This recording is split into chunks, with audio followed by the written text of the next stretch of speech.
The first dilemma is from KT the Jonin. How to stay composed under pressure. I had a presentation a few months ago and messed up so badly it's painful to think about. I don't want to crack and be nervous like that again. Okay, KT, it's funny that you say that. A couple of days ago, I was playing basketball with my friend and I made a couple of clutch threes back to back. And he told me that since he's known me or since we've been playing basketball together, I've probably been like 90% on clutch shots. So I think I know a thing or two about pressure. I'm one of those types of people that actually thrives under pressure in a lot of ways, which leads to me putting myself into high pressure situations that bring out the best in me. Now here's the thing about pressure. Okay, it's a mix of not caring, being detached from the outcome, but also caring enough or having confidence in your abilities. That's really what it comes down to for me. I have enough confidence in my abilities or in my mindset that I'm willing to live with the results of my decisions or my performance on any given day in any given situation.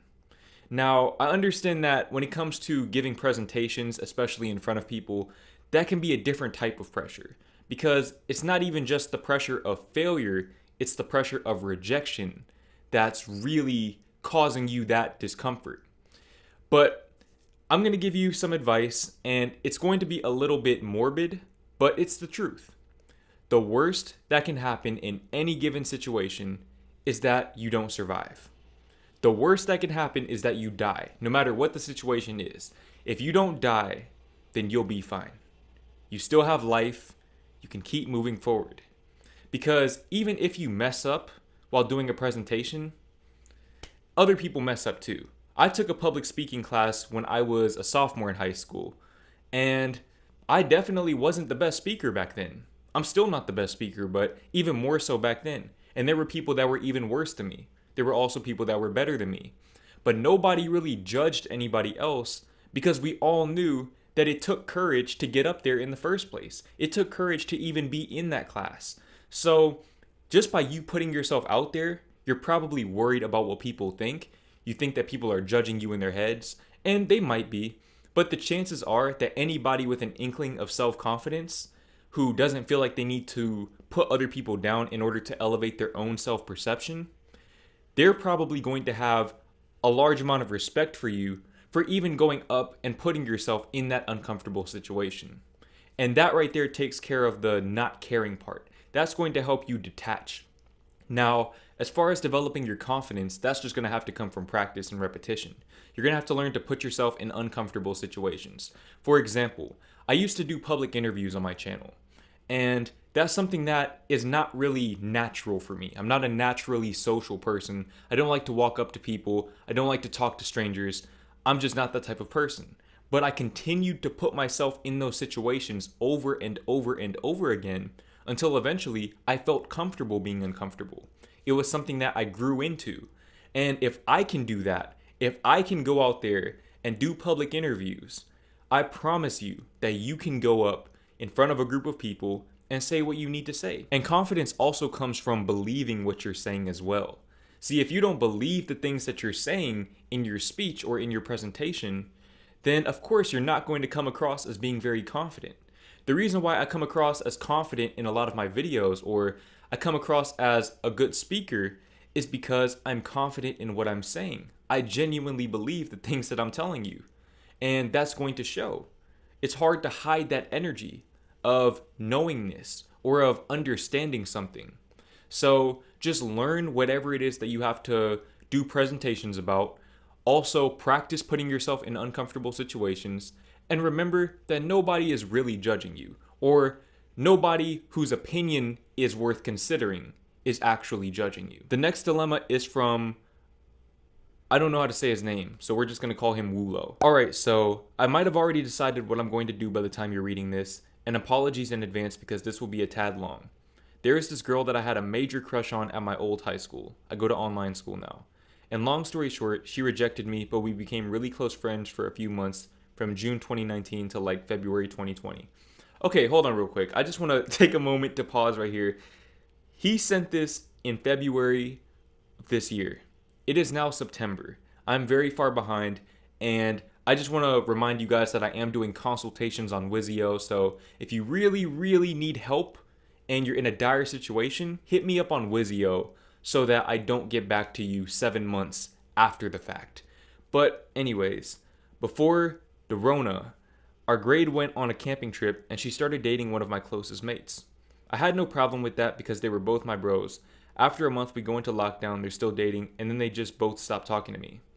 We went from FaceTiming nearly every day and a text response in 1 minute to not talking for weeks and text replies taking days. I have no clue if that was because of the Rona or what, but I let it slide because I thought it didn't really matter. We don't talk for a while. I send memes on Instagram and try to DM and text, but it's to no avail. Friendship seems gone. Fast forward to November 2020 and we go back to physical school because lockdown restrictions loosen. They're still dating, but we don't talk face to face at all, like nothing. I started retention around that time, relapsed a bit, and then hear that they broke up. My guy friend started talking to me again, but we aren't as close anymore. The girl, however, no communication at all.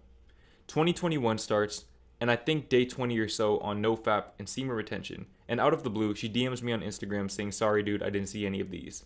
I unfollowed her. That's a king move right there. Power to you. We haven't talked since, but I really did like her, and at a point I loved her as a friend. And it hurt to see all that disappear, and then I started having the urge to try and get with her. I'm just asking if that's the right thing to do, and try it, or should I move on? Any input is appreciated. My guy, I'm gonna keep it real with you. You did the right thing. You did the right thing. Now, I might be a bit of a hypocrite because I can take a pretty long time to respond to people's messages, and that has nothing to do with the way that I view them. It's just I don't spend that much time on my phone, and it's just a habit that I've developed. But I think if it's to the point where she's not messaging you for months, like there's no contact at all, and out of the blue, she says that out of anything, "I didn't see these," unless she's Instagram famous, bro, there is absolutely no way that she didn't see them. No way whatsoever. At all. Now, my theory, maybe just to bring you some closure, is maybe because you made an advance at her in the past, your friend, your guy friend, wasn't comfortable with her talking to you as friends. Because obviously that could end in a very toxic way. There's a lot of things that could go wrong with that situation. So I kind of understand, but I also feel like maybe they should have communicated that to you, especially her. But yeah, you did the right thing, man. If she doesn't respect your time like that, and then she had the audacity to say, "I didn't see any of these," hey man, let her go. Find you somebody who values your time and your energy a little bit more. Find somebody who values your friendship a little bit more, because she is not it. The next dilemma is from TJ's Journey. My dilemma. So I have these friends at school who like low-key bully people, me included, to get a rise out of people, I'm guessing, and it's ruining my reputation. For example, today my one friend told the entire school I had COVID and told this girl that I said she had a fat ass, but I never said any of this. So being a man, my first instinct was to drop him. We almost got into it, but then I noticed he just took it even further. Also, it's more than one person, so it's hard to fight. I don't know what to do. I was also trying to just ignore and act unfazed, but it was still. My one friend takes it so far. Any tips would be great.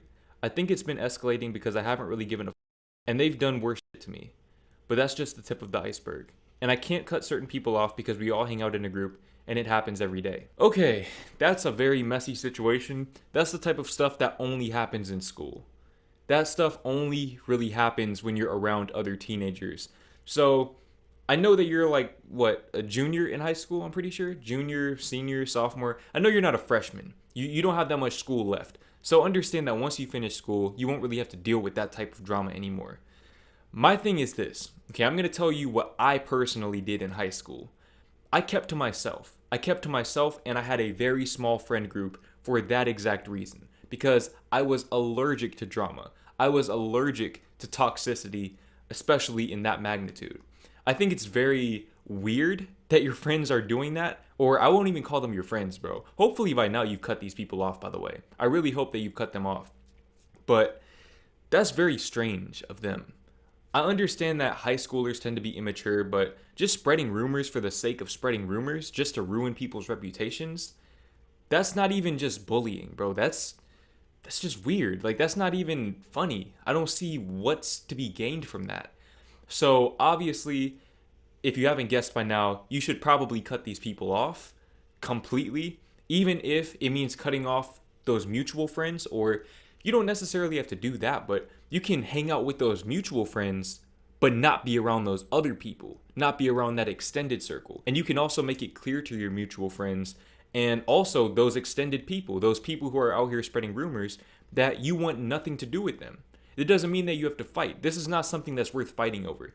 Don't ever fight somebody over words, over rumors, or anything less than you genuinely being in physical danger. Unless somebody attacks you, do not fight them, especially over something like that, because even if you were to drop this man, if you folded this man in front of the entire school, he still wins. He still wins in the end because you stooped down to his level. Don't let anybody get you out of character. I know that you're a good dude. You make self-help content on YouTube. Don't let these guys get you out of character. You're going to have to learn to not care about what other people think about you. And I know that's easier said than done, but let that be a good practice for you, because you're going to encounter stuff like that in the future. When you get big, there's going to be people making videos about you, spreading rumors about you, saying all of these things, and you're going to have to learn to ignore it. You don't have to address these things. If you know that something's not true, don't feel the need to justify your credibility. You don't need to prove anything. You don't need to do anything to prove yourself right. Just keep living your life and let all of that stuff dissipate. And like I said, cut those people off so that you can avoid these things in the future. This man Nappy said, warn them like you could do something bigger than fight. This man is a Hall of Fame school threat, bro. What are you talking about? The next dilemma is from Oof. Hey guys, I cut off a friend that took me to church and helped me out in tough times. Although he's done this, he also brings up past situations to win arguments, and last time we argued, he said, you have to change my name, like I was the problem. He's arrogant and disrespectful even though I don't give him a reason to be. Through that, I cut him out because I dislike being disrespected, because then other people think it's okay to keep talking smack about me in my personal situations. In conclusion, I was just wondering what y'all would do in this situation. Personally, I think you did the right thing by cutting him off. I think that it's okay to acknowledge that somebody helped you out when times were difficult for you, but also to understand that they're no longer helping you and that they're actually hurting you, which clearly he is. Whatever he's saying is clearly bothering you, and he has no right to bring up past situations. I think that that is probably one of the cheapest, pettiest argument tactics. Ad hominem attacks, telling people about things that they're trying to get over. That's weird. That's weird activity in my opinion. That's stuff that will get you cut off out of my life, personally. I think that if somebody is holding on to the past and they're willing to use that for ammunition against you, especially to hurt you, then they're probably capable of more than that. The only reason why somebody would feel like they need that type of ammunition to use against you is because they're extremely insecure. And just like with TJ's dilemma, if you don't cut that man out, this can lead to much greater problems than just the words that are being said, if you catch my drift. So I think you did the right thing. I personally would have done the exact same thing. It's not worth keeping people like that in your life, no matter what good they did for you. But like I said, it's good to acknowledge the good things that they did for you, and maybe even to remember them in that way, but also to love them from a distance and just move on with your life and protect your peace more than anything else.